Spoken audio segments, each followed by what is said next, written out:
सकट चौथ व्रत कथा। एक साहूकारनी और एक साहूकार थे। वो धन पुण्य को नहीं मानते थे, इसके कारण उनके कोई बच्चा भी नहीं था।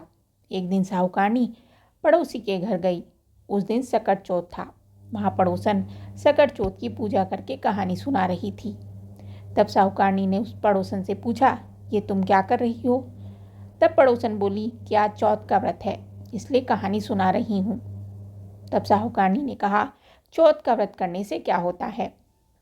पड़ोसन ने बताया, इसे करने से अन्न धन सुहाग पुत्र सब मिलता है। तब साहूकारनी ने कहा, यदि मेरा घर रह जाए तो मैं 1.25 सेर तिलकुट करूंगी और चौथ का व्रत करूंगी। श्री गणेश भगवान की कृपा से साहूकारनी के घर ठहर गया तो वह बोली कि मेरा लड़का हो जाए तो मैं 2.5 सेर तिलकुट करूंगी। कुछ दिन बाद उसके लड़का भी हो गया तो वह बोली कि हे चौथ भगवान, मेरे बेटे का विवाह हो जाएगा तो 5.25 सेर का तिलकुट करूंगी। कुछ वर्षों के बाद उसके बेटे का विवाह तय हो गया और उसका बेटा विवाह करने चला गया, लेकिन उसका साहूकारनी ने तिलकुट नहीं किया। इस कारण से चौथ भगवान क्रोधित हो गए और उन्होंने फेरों से उसके बेटे को उठवा लिया और पीपल के पेड़ पर बिठा दिया। सभी वर को खोजने लगे पर वो नहीं मिला। परेशान होकर सारे लोग अपने अपने घर को लौट आए।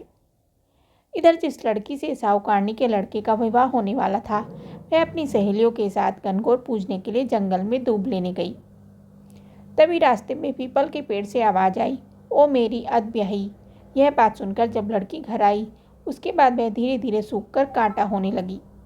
एक दिन लड़की की माँ ने कहा, तुम्हें अच्छा खिलाती हूँ, अच्छा पहनाती हूँ, फिर भी तू सूखती जा रही है, ऐसा क्यों?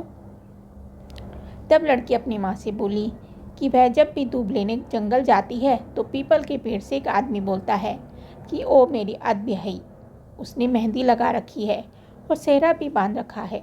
तब उसकी माँ ने पीपल के पेड़ के पास जाकर देखा, यह तो उसका जमाई ही है।